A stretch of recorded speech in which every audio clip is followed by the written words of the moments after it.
eu não sei se a palavra é essa, mas assim, da difusão do conhecimento em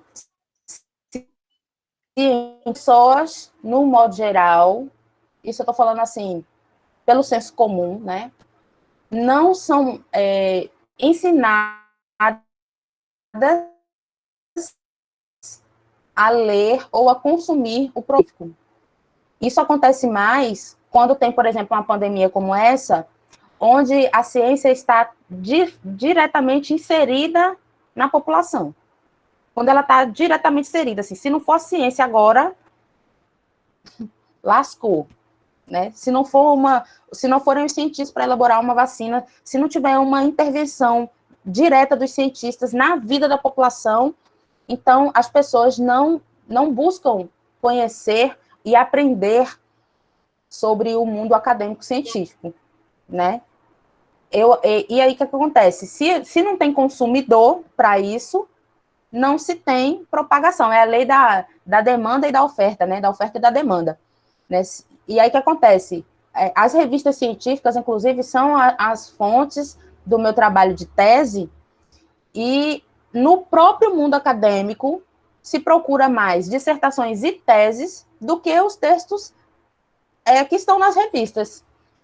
É fato isso, a gente procura mais livro, mais PDF, mais tudo no mundo, menos as revistas científicas, que são, de certo modo, os compilados, os resumos de dissertações e teses.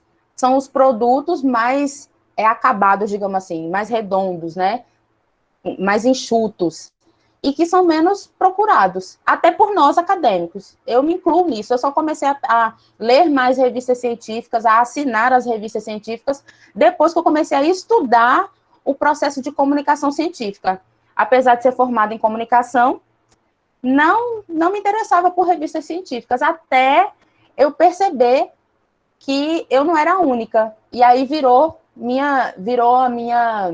o meu local, né? Virou o meu local de estudo. Isso acontece justamente por não haver consumo, né?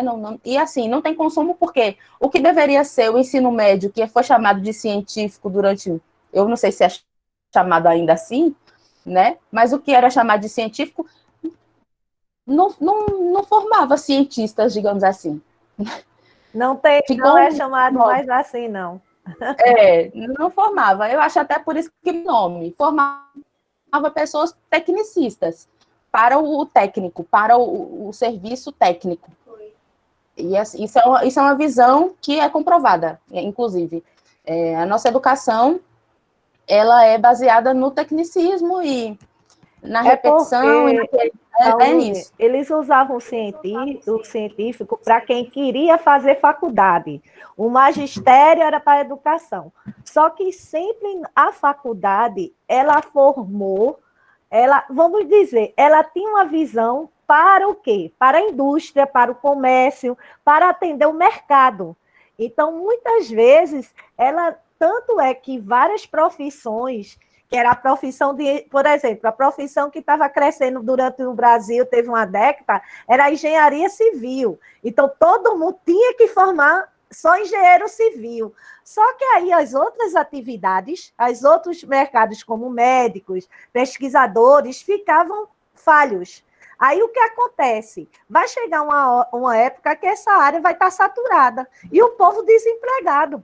E a gente está vendo isso muito agora com a informatização, porque o funil está aí.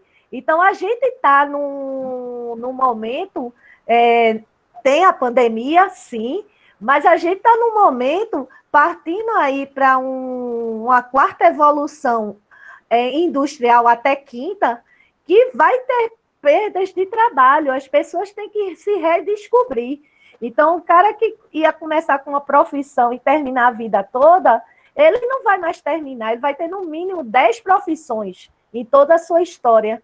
Só que o povo não está preparado para isso, a escola não está preparando ainda para isso, porque os currículos não estão adequados. Está tendo mudanças, tá, mas você sabe muito bem, como acadêmica e como uma pesquisadora, que requer tempo.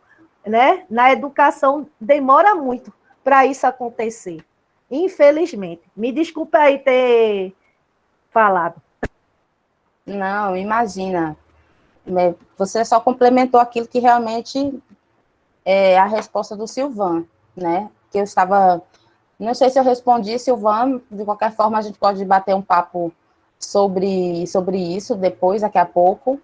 Eu vou começar o tema principal, né, desse mini curso. A professora entrou. Boa tarde, professora.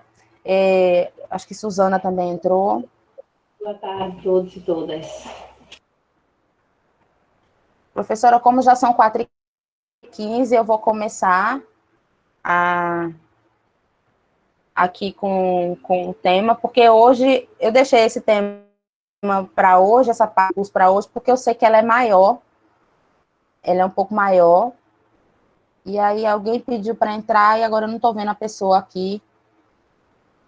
Eita, não sei se a pessoa conseguiu. Bom, mas aí eu vou ficar feito como ontem, né, voltando. Enfim. Boa tarde mais uma vez a todos e todas. Hoje, o nosso mini curso de elaboração de artigos jornalísticos e nivelamento textual vai falar exatamente, propriamente, dos artigos de opinião. O artigo de opinião, ele é muito similar à redação que a gente escreve no Enem. Por isso que eu falei que haveria a possibilidade de pessoas que vão fazer o Enem assistir a esse mini curso, a essa aula, exatamente essa aula, né? As pessoas interessadas que vão fazer o Enem e que não se sentem seguras na hora de escrever a redação. Então, se tiver aqui esse público aqui, por favor, depois coloque sua pergunta, se tiver dúvida, não deixe, não saia daqui com dúvidas, tá? Se eu puder ajudar e responder, farei com prazer. Então, o que é o artigo de opinião? É um texto que apresenta o ponto de vista do autor sobre determinado tema. O autor elabora uma tese, a qual vai defender com base em uma preposição fundamentada e ou referenciada.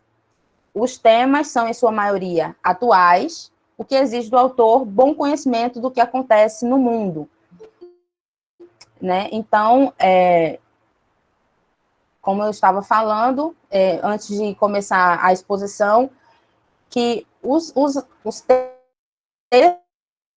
textos dissertativos são textos que a gente usa depois quando vai para mestrado, quando vai fazer uma monografia, quando vai para o mestrado, quando vai para o doutorado. É esse tipo de texto que a gente escreve. Agora, na dissertação, a gente não emite uma tese, mas a gente disserta sobre um ponto de vista. E esse ponto de vista, normalmente, é a nossa hipótese. Naturalmente, a gente tem algumas hipóteses, né? A gente tem algumas ideias, algumas questões, e aí, normalmente, isso acaba inquietando e a gente parte para um mestrado com essa inquietação, querendo responder a uma pergunta, querendo entender melhor determinado assunto, e sempre são assuntos que vão afunilando, né, vão ficando menores para podermos, não vamos dar conta do assunto todo, mas para podermos, no mínimo, ter uma conclusão a respeito daquilo ali, ou então, pelo menos um caminho conclusivo a respeito daquele problema, tá? Então, os artigos de opinião, eles são a miniatura, né, de dissertações e teses, ele é uma miniatura de uma proposta acadêmica, tá? E, por isso, esse tipo de texto, dissertativo argumentativo, é pedido nas redações do Enem, porque os avaliadores e as universidades querem pessoas críticas que tenham algum ensejo, Agora, também não são todas as universidades. Tem universidades e faculdades particulares que treinam mesmo o aluno. Eles não tratam o ensino como uma universidade pública. Existe, sim, uma diferença muito grande, tá? Mas, no geral, eles querem pessoas, né, nas universidades. Eles não. Nós queremos pessoas na universidade críticas, pessoas com conhecimento de mundo, pessoas com visão ampla, visão aberta, tá? Então, como é que começa a estrutura de um texto, de uma redação do Enem ou de um artigo de opinião? Primeiro, você deve planejar o seu texto. Eu não sei se os colegas mestrandos e doutorandos que estão aqui, mestres também que estão aqui, fizeram isso, né? Mas eu faço. Eu planejei toda a minha tese, e aí eu não vou usar ela aqui como exemplo, porque é uma tese, então ela tem um planejamento muito grande, então não cabe para o momento, vou acabar enchendo linguiça aqui. Mas o que eu quero dizer é o seguinte, a gente deve pontuar exatamente o que a gente quer no nosso texto. E o texto, o artigo de opinião, ele tem que ter 4 partes fundamentais. São partes que não pode faltar nenhuma delas, né? Que é o tema, a tese, os fundamentos ou referências e uma conclusão lógica, né? Com coerência. Então, são 4 partes fundamentais da estrutura do texto. Então, quando você for começar a escrever, antes de você começar a escrever, você coloca lá, deixa eu aceitar aqui. Você coloca num cantinho do seu papel, ou numa folha à parte, ou em algum lugar, o que é o seu tema. Depois, qual a tese que você pode elaborar, hipoteticamente, a respeito desse tema. Quem você pode citar, né? Quem já falou sobre isso, aonde você viu falar sobre isso, e o que você acha sobre isso, né? Você precisa pontuar lá esses 4 tópicos. Em seguida, você vai começar, depois que você estruturou ela na sua cabeça, que você reservou esse pedacinho de pensamento no papel, você vai começar a introdução elementar do seu artigo. A introdução elementar é uma introdução básica. É uma introdução que vai responder aquelas perguntas que eu coloquei ontem no chat a respeito de textos curtos, como escrever textos curtos, né? Textos que chamam a atenção e que dão logo o recado. Então, assim, nessa introdução elementar, você vai escrever o que é o seu tema, quando ele aconteceu ou quando ele acontece, onde ele acontece, quem são os interlocutores, quem são as pessoas que falam também, e por que você está escrevendo sobre esse tema, tá? Essas 5 perguntas, no jornalismo, elas formam o que a gente chama de lead. L-E-A-D-E, lead. Não, na verdade, eu acho que é demudo. L-E-A-D. Lead. Então, muitas matérias só tem o lead. Muitas matérias você depois procura, o resto não tem matéria. Só tem essa partezinha, né? Mas muitas matérias continuam respondendo essas perguntas no decorrer do texto. Em cada parágrafo, ele busca responder mais uma pergunta dessa. Então, essa é a técnica para você escrever rápido uma coisa sobre um assunto. É você também ser uma pessoa situada, ser uma pessoa que lê, que estuda, que vê televisão, uma pessoa antenada nas notícias, nas coisas que estão acontecendo, para que essa sua caixa de memórias curtas e longas, esteja bem alimentada, para quando você se deparar com um tema, você consiga assimilar o que é esse tema, quando ele aconteceu ou acontece, de que forma ele acontece, onde, quem é que reproduz isso, quem é que está passando por isso, ou quem fez esse tema vir à tona, e por que você se interessa por esse tema. Então, são perguntas que você respondendo uma linha de cada, você já forma um parágrafo. Se você responder em uma linha cada pergunta dessa, já são 5 linhas, né? E se em cada parágrafo subsequente você for respondendo essas perguntas, cada uma em 5 linhas, você forma um texto. Então, essa é a sacada jornalística. Por isso que tem jornalistas que escrevem rápido.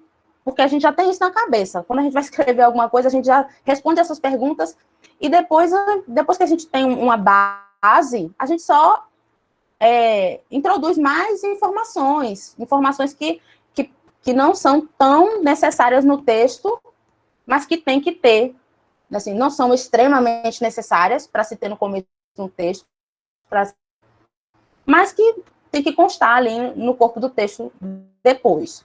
Gente, se vocês não estiverem entendendo, por favor, perguntem, tá?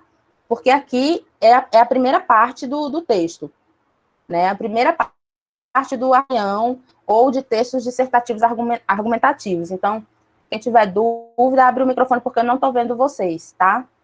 Ou então, vocês anotem aí, Ana, pode passar para mim qualquer informação, tá? Fiquem à vontade.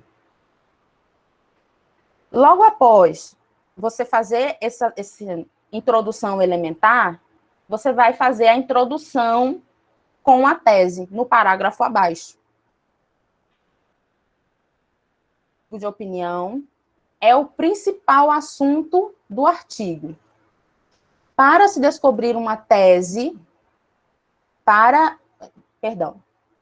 se descobrir uma tese de um problema social, porque também tem isso. Os artigos de opinião, eles são baseados em problemas sociais, como as redações do Enem. Não vai ter lá algo que acontece na Lua. Vão ser problemas sociais. Não tem como fugir disso. E aí, para se descobrir uma tese de um problema, se você não sabe o que é uma tese, e você quer descobrir, quer entender o que é uma tese e descobrir a tese desse tema, porque tema é uma coisa e tese é outra coisa. São coisas distintas. Para você descobrir essa tese, você tem que se perguntar, né? Você tem que refletir sobre isso, tem que refletir sobre o tema. Por que que isso acontece? E você tem que ficar perguntando isso, no mínimo 3 vezes, e no máximo 5 vezes. Porque se você também perguntar 80 vezes, você nunca vai chegar a uma tese. Você vai ficar nessa argumentação, filosofando, e nunca vai escrever. Vai ficar filosofando, né? Então, assim, tem um mínimo de 3 vezes e o máximo de 5 vezes você se pergunta por que que isso acontece? E aí, muito provavelmente, você chegará no X da questão, tá? Então, aí, a gente vai fazer esse exercício agora. Eu coloquei isso aqui como exemplo, mas eu vou puxar para cá e vou lançar aqui o tema, para a gente conversar sobre esse tema aqui. Foi o tema da redação do Enem de 2016, na segunda aplicação da prova do Enem. O tema era caminhos para combater o racismo no Brasil. Aí eu fui, sentei e vi aquele tema, né? Abri a prova e vi aquele tema, me deparei com aquele tema. E esse é o tema. Qual é a tese desse tema? Aí a gente se pergunta, por que que é necessário se ter caminhos para combater o racismo no Brasil? Aí eu queria que vocês respondessem essa pergunta para mim. O que que vocês acham? Por que que é necessário se ter caminhos para combater o racismo no Brasil? Um de cada vez.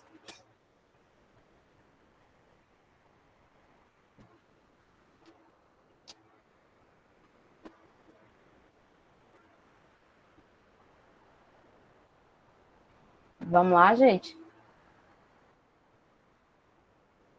Para diminuir as desigualdades sociais. Certo. Mais alguém?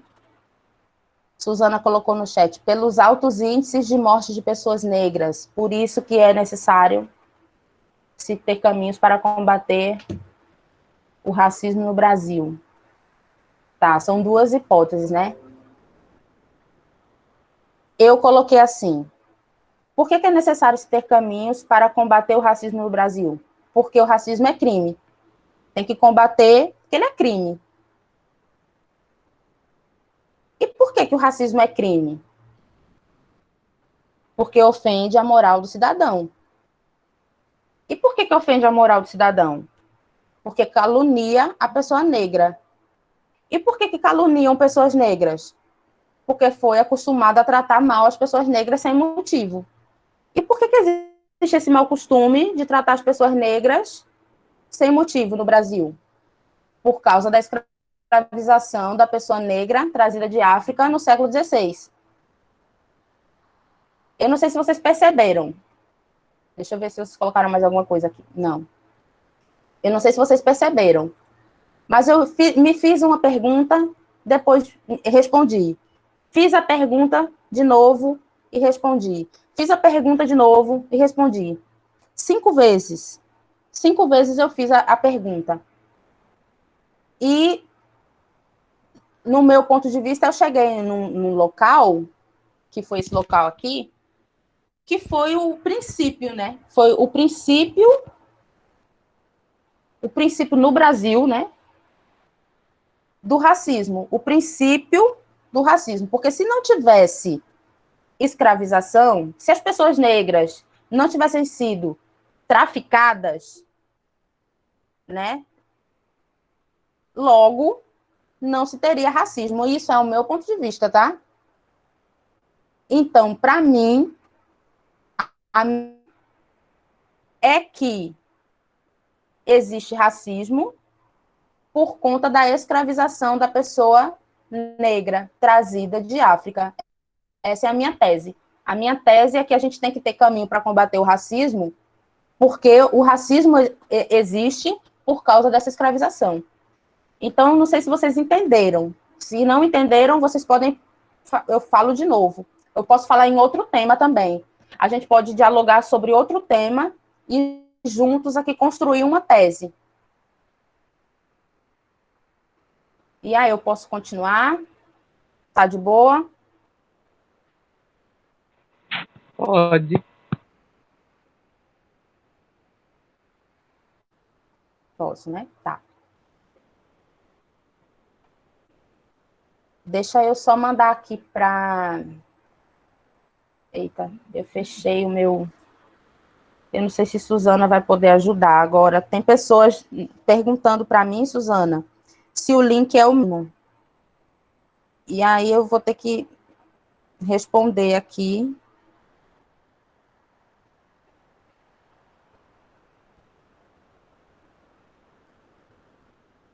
Tem pessoas tentando entrar, eu mandei por e-mail, mandei aqui também no grupo, mas a pessoa não... Não, cadê? Não entendeu. Pronto.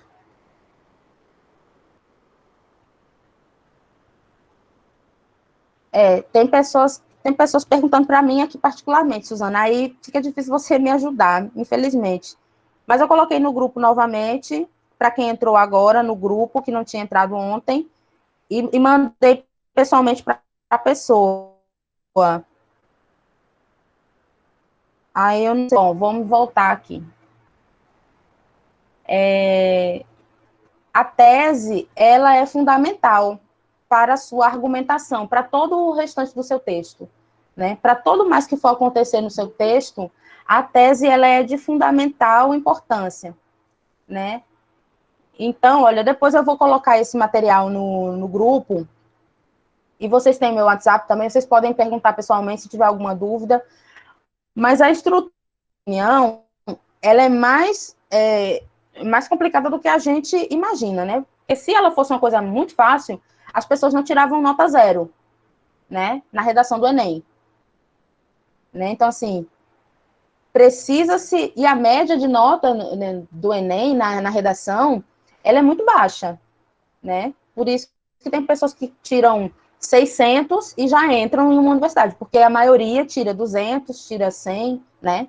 Na redação. Então, assim, é uma questão muito sensível, né? E eu tenho, inclusive, um curso só para redação do Enem, que é esse livro aqui que eu uso, que é Como Mandar Bem na Redação do Enem, onde eu fiz um estudo de políticas públicas e inovação na Fundagem, e nessa pós que eu fiz na Fundagem, eu aprendi como elaborar uma política pública, e a minha política pública que eu elaborei, que foi, inclusive, ela funcionou em um espaço, numa ONG, inclusive, era sobre o analfabetismo funcional. E por que as pessoas tiravam tanta nota 0 no Enem, Então, assim, existe um estudo, existe uma base científica para entender o porquê que as pessoas não conseguem escrever uma dissertação ou uma tese, porque elas não entendem o que vem a ser isso, no geral, né? Então, assim, quem tiver mais dúvidas sobre isso, ou você quer de alguma escola que quer um aulão para os alunos dessa escola, com a técnica do jornalismo, porque a política pública que eu elaborei junto com um grupo da Fundagem é baseada nas técnicas do jornalismo, tá? Então, é uma técnica de escrita, diferente do convencional que a gente vê nas escolas, de modo geral, tá? Bom, se todo mundo entendeu até aqui, vamos agora para a parte do desenvolvimento com a argumentação. Nessa área aqui de desenvolvimento e argumentação, a gente tem um parágrafo para fundamentar a sua opinião. A sua opinião, ela tem que ter a ver com a sua tese, não pode estar desligada da tese, né? Ou você provar ela, ou você arruma outra tese, porque no texto dissertativo argumentativo, a gente não pode ser contraditório, a gente tem que ter uma opinião e no final do texto concluir com essa opinião, a gente não pode achar uma coisa e escrever outra no final, né? Não pode ter uma tese no começo e elaborar uma antítese, né, no final. No texto de redação do Enem, dissertativo, argumentativo, artigo de opinião, não cabe isso, né? Agora, se você for escrever realmente uma tese, dentro da tese de doutoramento, você pode ter antítese, pode ter síntese, tese, enfim, é outra metodologia, tá? Para a gente não confundir. Então, fundamente a sua opinião, ou seja, tem base real do problema.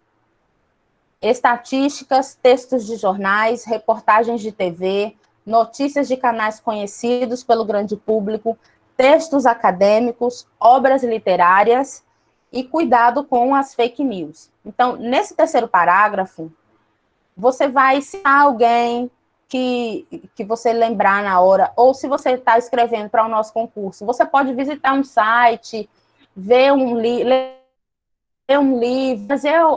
trazer os dados de outro lugar para dentro do texto e referenciar essa pessoa, olha, fulano de tal, ou então, na estatística tal, foi comprovada que tantos por cento de pessoas sofrem racismo, ou não sei tantos por cento de pessoas se autodeclaram negras e pardas no Brasil. Então, você vai citar ali pessoas, ou estatísticas, ou textos, ou programas de TV, lives, enfim. Você vai citar onde tem uma comprovação para a sua tese, que vai fundamentar a sua tese, tá?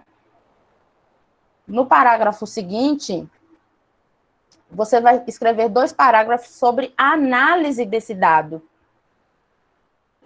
O que você acha desse dado? O que esses dados têm a ver com a sua tese? Por exemplo, no nosso caso aqui do tema da redação do Enem de 2016, a tese que eu levantei hipoteticamente aqui foi que precisamos de ter caminhos para combater o racismo, porque por conta da escravização da pessoa negra trazida de África, né?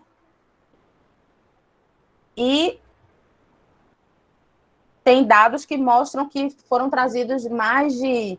Aí agora eu não me recordo, mas vamos supor que mais de 1 milhão de pessoas foram trazidas, foi comprovado na estatística tal, que mais de 1 milhão de negros e negras foram trazidos, foram traficados de África para cá, né? E aí, o que eu acho desse dado? Eu acho que isso é um absurdo, que isso não deveria ter acontecido, né, dessa forma, ou de forma alguma, não se deveria ter trazido as pessoas negras, né, não deveria ter explorado a pessoa negra, sob hipótese alguma, essa é a minha opinião, e eu entendo que, por conta dessa trazida, dessa violência, né, que sofremos passamos hoje por consequências na nossa saúde mental, na nossa estrutura política, na nossa estrutura educacional. Até hoje sofremos com isso, né? A escravização, o período de escravização acabou, mas até hoje nós sofremos por conta disso. Nós sofremos consequências que, em alguns casos, são irreversíveis. Sofremos consequências que passou de geração em geração e que até hoje não se houve um método ou alguma maneira de se combater, né? Por isso que tem que ter um caminho para combater, porque até hoje não foi pensado que caminho é esse. Então, vamos pensar nesse caminho. O que eu entendi disso? Que, isso é meu entendimento, tá? Eu entendo que, talvez,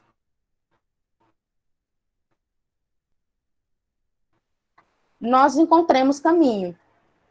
Na minha opinião, a educação é o único caminho para se combater o racismo. E não é educando só as pessoas negras, é educando também as pessoas não negras com práticas antirracistas. Porque a criança, ela não nasce, no meu entendimento, ela não nasce racista. Nenhuma criança nasce racista. Uma criança não negra, ela não nasce racista. Ela é ensinada a ser racista.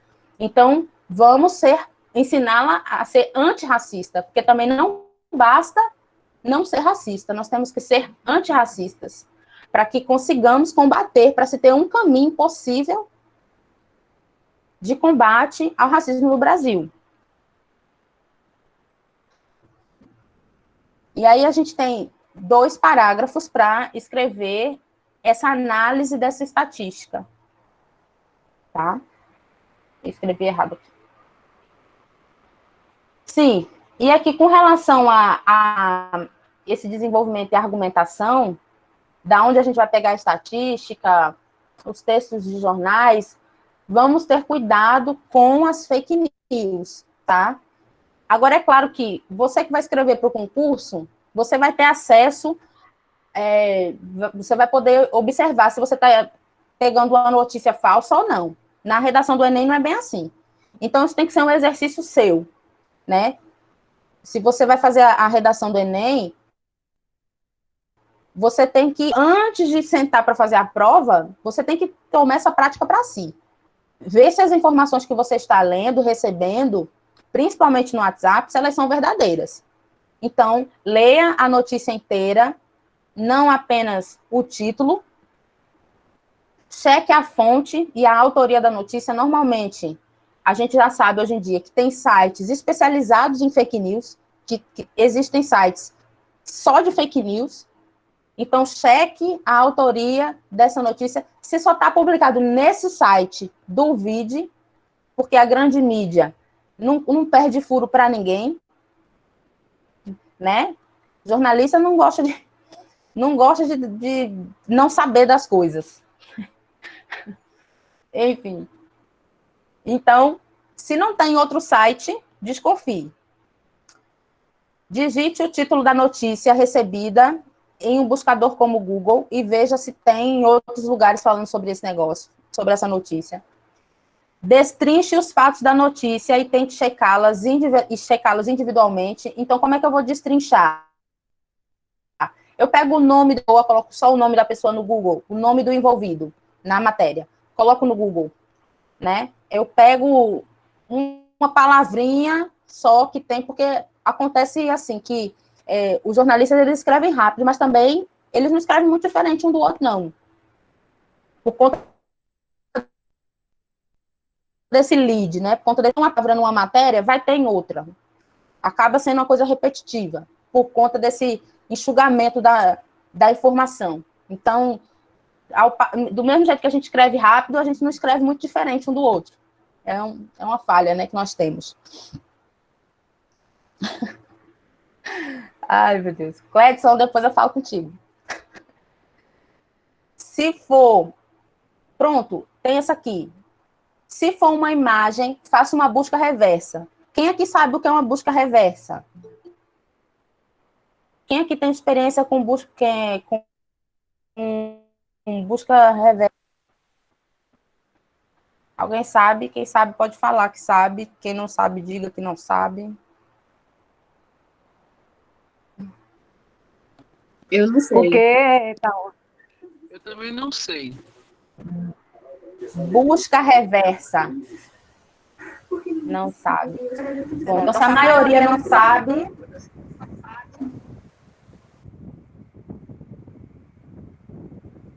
Você sabe, Kátia? Não, não sei. Não sabe. Então, vamos lá. Pronto, melhorou. Busca reversa é o seguinte. Normalmente, as matérias, elas têm uma foto, certo? Elas têm uma foto. Depois, no final, a gente tira uma foto, todo mundo, tá? Não saiam, não, antes de tirar uma foto, não. Eu vou botar aqui no Google. Já estou vendo um site aqui no Google. Aí aparece aqui no Google. Cadê? Deixa eu ver aqui. Imagens, né? Tem várias imagens, né? Que no seu Google, quando você clica em imagens, aparece um monte de imagem, né? Você vai subir a sua imagem. Tem uma forma de você pegar a imagem da matéria, salvar a imagem no seu celular ou no seu computador e subir ela para o Google e colocar ela na barra de ferramentas, o link dela na barra de ferramentas do Google. Então, toda matéria, toda notícia, todo lugar que essa imagem passou na Terra, o Google vai mostrar. Então, se essa imagem não é uma imagem daquele assunto, se for uma imagem que foi de outro canal, que foi uma imagem de um banco de imagens, se é uma imagem comprada, se for uma imagem, seja lá de que for, do lugar da Terra, ela vai aparecer lá no Google e você vai saber a origem da imagem. Sabendo a origem da imagem, você vai ter uma noção se aquela matéria, aquilo que está sendo falado, tem a ver realmente com aquela imagem. Isso é busca reversa. É você buscar a veracidade de uma notícia através da imagem. Subindo a imagem para o Google. Copiando o link da imagem na barra de ferramentas do Google. Quem não entendeu muito bem, coloca no Google, busca reversa, e ele dá um tutorial de como você fazer bem direitinho, para você começar a entender. Sabe como é bom também você fazer isso? Em campanha política. Aparece uma foto de um povo estudando, de umas pessoas negras maravilhosas, né?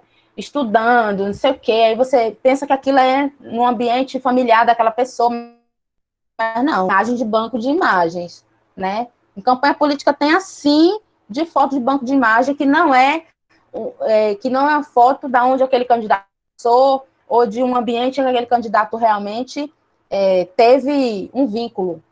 Então, para você saber se aquela notícia que está relacionada com aquele candidato é uma fake news ou não, a busca reversa é a melhor coisa, para a gente ficar atento, né? Em quem a gente vai votar e etc. Bom, se você recebeu um áudio ou um vídeo, né, de alguém, e você quer também fazer essa busca reversa, você grava no Google uma parte desse áudio. E aí ele mostra para você por onde é que esse áudio passou, de quem é aquela voz, de quem é, ou então, de quem é aquele textinho que está sendo falado, né? Aquele trecho. Porque aconteceu isso, por exemplo, na greve dos caminhoneiros. Tinha um áudio circulando. Eu sou fulano de tal, presidente do sindicato dos caminhoneiros, quero dizer que não sei o que, tá. E aí você grava isso no Google, e aí você vai saber se aquelas palavras ditas ali realmente são daquela pessoa, porque outros sites vão estar falando sobre isso. Então, se é verdade, vai aparecer em vários lugares. Então, assim, é chato, você não quer, às vezes, checar nada, mas se você quer ser uma pessoa que lida com a verdade, de fato, o ideal é você fazer isso, né? E não ficar enganado também. Também não enganar ninguém, né? Não mandar áudio mentiroso para ninguém, não mandar notícia falsa para ninguém. E assim, se você recebeu de uma pessoa querida, conhecida, que você confia, pergunta para a pessoa da onde foi que ela recebeu aquela notícia. E aí, dependendo de onde foi, você vai lá, se você não confia muito na resposta dela, você vai lá e verifica você mesmo. Mas o ideal é, mesmo que a pessoa diga que não, é de confiança, não sei o quê, é bom você mesmo verificar se aquela notícia é verdadeira ou falsa, porque a gente tem que ser o ponto final da mentira, né? A gente não pode ser a pessoa que dissemina mentira por aí, a gente tem que ser o ponto final, né? A gente tem que fazer alguma coisa por nós mesmos e pela nossa sociedade. E espalhar mentira não é legal. No último parágrafo do seu texto, você vai fazer a conclusão. Na conclusão, vai retomar o que você falou no começo, aquele o que, quando, onde, quem, porquê. Você vai fazer uma breve retomada daquilo. E, em seguida, você vai se posicionar sobre a sua tese. Você vai confirmar a sua tese. E, normalmente, em artigos de opinião, a gente concorda com a nossa tese. Tá? Então, não seja uma pessoa contraditória. No final, diz assim, eu achei isso no começo, mas agora, pensando bem, eu já não acho que seja assim. Não é legal isso, você perde alguma credibilidade, e se for uma redação do Enem, você perde ponto. Então, o ideal é você ser uma pessoa coerente com tudo que você pensa e coloca no papel do comecinho ao fim, tá? Faça rascunhos do seu texto e revise. Revise, porque o interessante é você entregar um texto limpo, né? Com todas as vírgulas e pontos nos seus lugares, palavras acentuadas, tá? E aí, assim, um fechamento do artigo de opinião. E esse aqui eu tirei do Toda a Matéria, que é um site de artigos, que é bem legal, quem quiser depois visitar. É muito legal esse site. Eu fiz, tá? Deixa eu beber água aqui.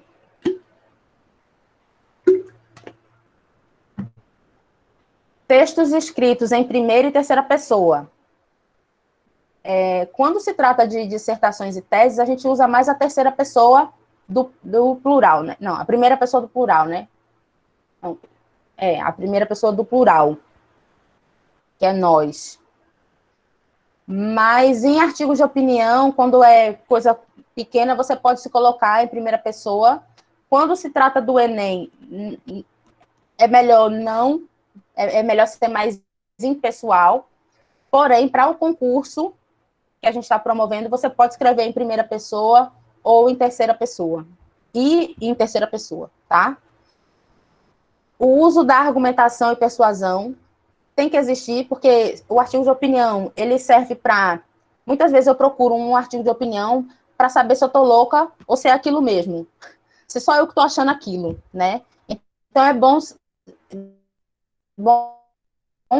e por que elas acham aquilo, né? Para ver se é só eu que acho, se só... Eu não sou a dona da razão nem da verdade, né? Às vezes eu posso estar errada. Então é bom ler textos de outras pessoas nessa pegada aqui. Geralmente os textos são assinados pelo autor. No caso do Enem, não pode ter nenhuma identificação. Então, o artigo de opinião, ele é assinado pelo autor quando ele vai para um site, quando ele vai para um blog, né? Mas na redação do Enem não pode ter identificação. Essas produções, esses artigos de opiniões, normalmente são veiculados nos meios de comunicação, possuem uma linguagem simples, objetiva e subjetiva. Subjetiva porque usamos de metáforas, de maneiras... Nós temos, às vezes, um jeito de falar e outro jeito de escrever. No artigo de opinião, você pode unir as duas coisas. Os artigos de opinião, eles abordam temas da atualidade, necessariamente da atualidade. Possuem títulos polêmicos e provocativos, até também para chamar a atenção do leitor, e contém verbos no presente e no imperativo. E por que verbos no imperativo? Porque ele tem poder de persuasão, né? Então, os verbos no imperativo, eles causam esse impacto persuasivo não significa que a pessoa é obrigada a concordar com a gente, mas a gente se impõe, né, dessa maneira no texto. Gente, a aula é essa. Foi isso.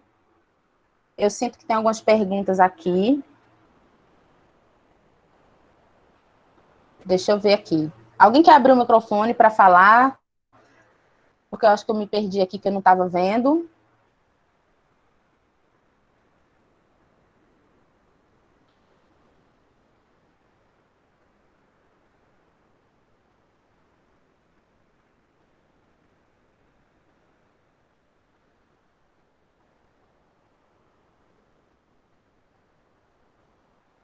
O Tiago colocou aqui, verdade, isso mesmo, sofremos consequências até hoje.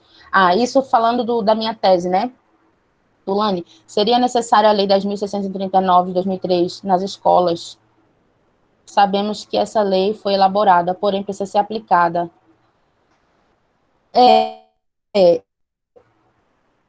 Mas, assim, o problema da lei não ser aplicada é porque a gente não conhece também a nossa história, né? Como é que a gente vai aplicar a lei sobre a história do negro se a gente também ninguém contou para a gente, né? Então, Tiago, a gente tem que se apropriar da nossa história para poder repassar esse conteúdo adiante, né? E, assim, uma das formas é se integrar com pessoas que estão estudando sobre isso, né? Eu me aliei ao Laberê. Sinta-se convidado.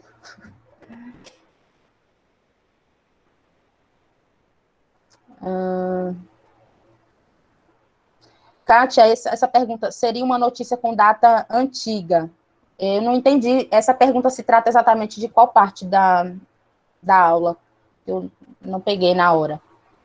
Quem puder abrir o microfone.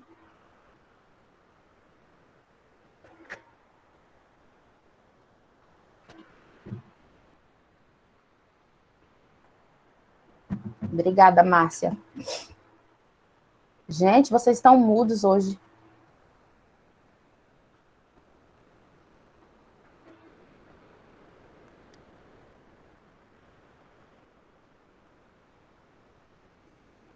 Deixa eu falar uma coisa, já que vocês não vão comentar. Eu conversei com Elisama. Elisama, ela é nossa líder também do Laberê e coordenadora do projeto Autoria Negra na Construção do Conhecimento.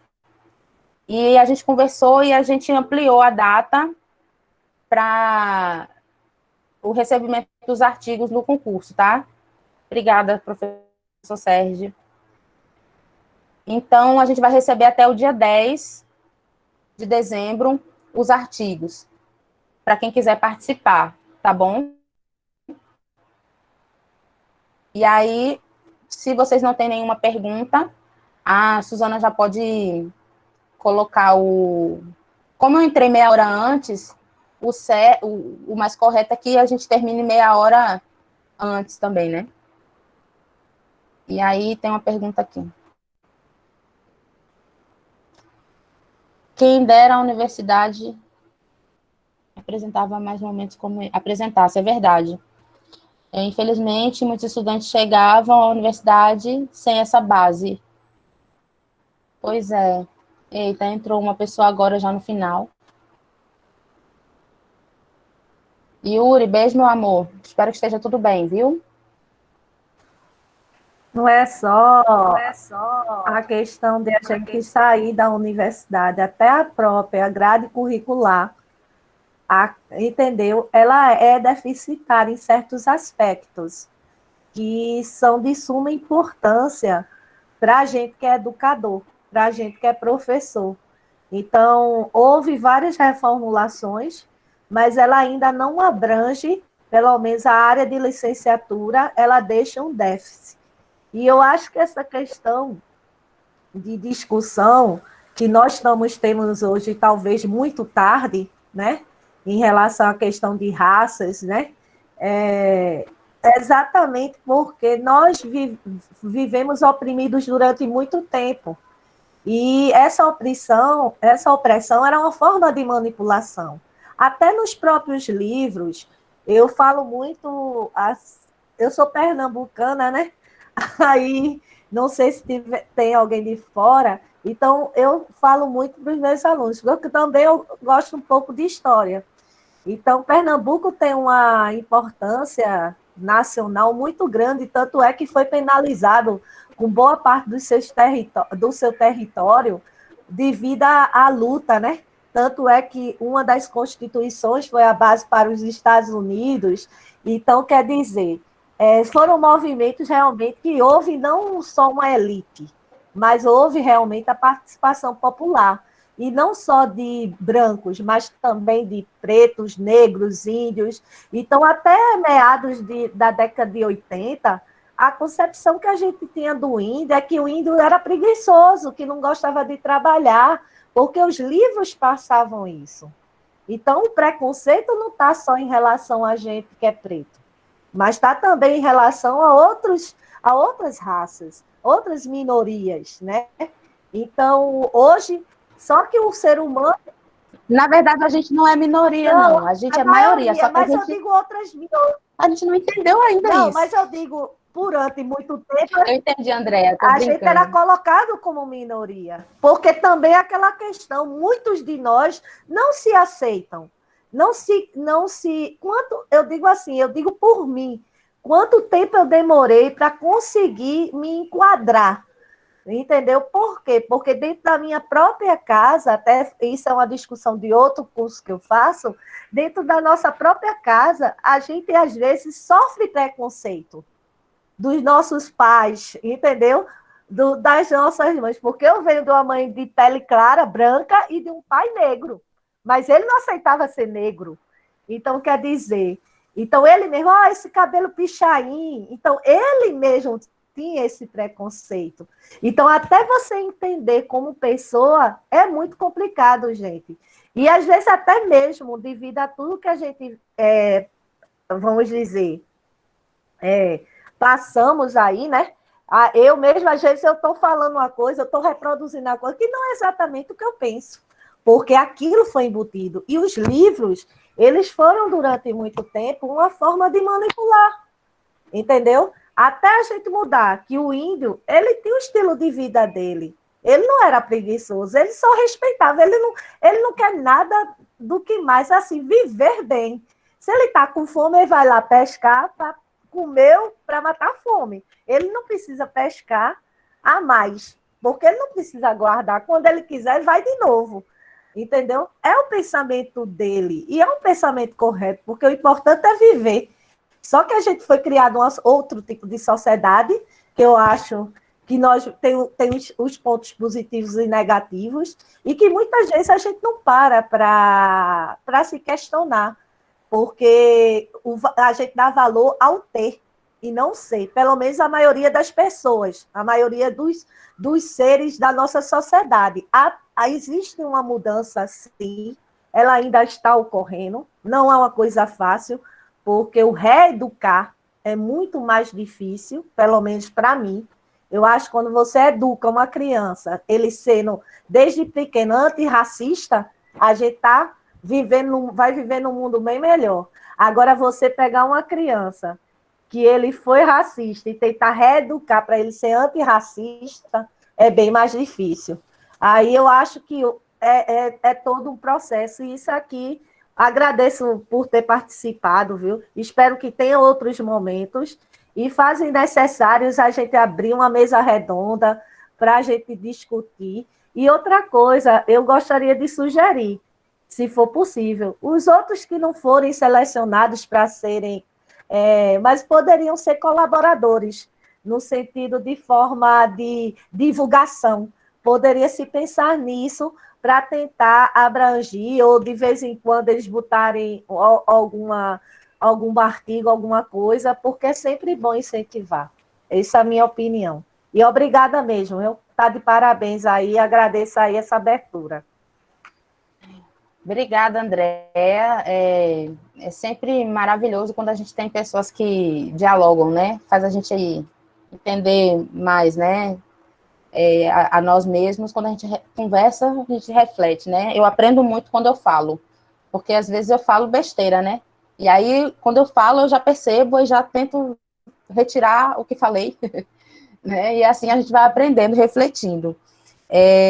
Eu quero agradecer a todos e todas que estiveram aqui conosco. Quero dizer à Andréa que provavelmente com o Núcleo Herê, juntamente com o Laberê, outras oportunidades como essa surgirão, sim. Pelo menos depender de mim, não vou parar de encher o saco da professora Conceição Reis, que eu sou dessas. Eu tenho as ideias, eu infernizo mesmo, vou atrás, porque a gente tem que ir atrás das pessoas que nos ajudam, né, a realizar as coisas, né? E uma dessas pessoas é a professora Cessa, e eu acho que ela é uma das únicas que me deram abertura para ser quem eu sou, do jeito que eu sou, dentro da universidade. E eu frequento a universidade já faz um tempinho, e a professora Cessa Reis foi eu acho que foi a única, que não atirou pedra, assim, né? Que abriu o espaço e confiou, né? Confiou na garra. Porque, assim, sabedoria muita eu não tenho, não. Mas vontade é o que não falta. Então, eu quero agradecer demais a professora Ceci. Eu tenho certeza que o Núcleo Herê é um núcleo de políticas afirmativas, um núcleo de políticas de elaboração de instrumentos como esse. E eu acho que da parte dela, e depender de mim, não vai faltar incentivo. E assim, e não é só incentivar, né? É ir fazer também, né? Uma coisa é dizer, ó, faz isso, outra coisa é dizer assim, ó, eu quero fazer isso. Né, professora? Tulani, eu que agradeço a sua participação conosco aí no Laberê, né? Cada um de vocês tem muito a contribuir, é só a gente, na verdade, ter um espaço, ter um incentivo, né? Cada pessoa que está aqui, ela pode provocar qualquer discussão dentro da universidade, né? Seja enquanto aluno, seja enquanto professor, chegar lá e propor, e juntar gente, sabe? Eu acho que isso é importante, porque a gente só consegue as coisas quando a gente assume espaços. Se a gente não assumir, a gente não pode ficar esperando que o outro vá fazer por nós, que ele não faz. Não faz, porque é outra realidade, ele vive as situações dele, ele pensa de forma diferente, né? Agora, é claro, ele estando em um espaço de gestão, aí sim, a gente tem que exigir determinadas coisas, né? Eu fiquei assim, quando a Andrea estava falando das questões dos indígenas, né? Claro que a Andrea estava falando de como a visão que se tinha dos indígenas, né? Porque hoje a gente tem indígenas, né, dentro das universidades, dentro dos espaços acadêmicos, jurídicos, né, que não querem só, né, caçar e pescar, como a visão de indígena que a gente aprendeu, né, André? A visão de indígena que a gente aprendeu na escola. O que é que o índio faz? Caça e pesca. Onde é que o índio mora? Na oca. Né? E o índio é preguiçoso. Por quê? Porque só sabe ir lá, pesca, dorme na rede. Quer dizer, essa visão estereotipada que a escola, que a educação, né, colocou nas nossas cabeças, e hoje a gente tem aí, né, os povos indígenas sabendo da importância da academia para formar os seus e que os seus estejam prontos e aptos para defendê-los. Olha que coisa bonita, né? Para defendê-los, porque para defender a luta indígena, a gente vai sempre estar precisando de um branco. E aí ele diz, não, a gente quer que os nossos indígenas se formem para eles mesmos defenderem, né? Então, assim, é um avanço, gente, é um avanço enorme, né? Nas nossas cabeças, a gente que aprendeu tudo de forma diferente, é um avanço demais. E, assim, alguns conseguem se livrar dessa educação, né? Outros não, outros ainda estão acreditando que é assim.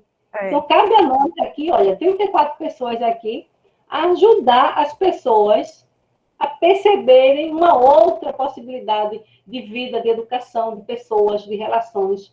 Cabe a gente aqui cobrar, sabe? E fazer também, porque não adianta só cobrar. A gente cobra, mas a gente vai lá, olha, e assume também fazer junto. Né? Aí sim, a gente cresce junto.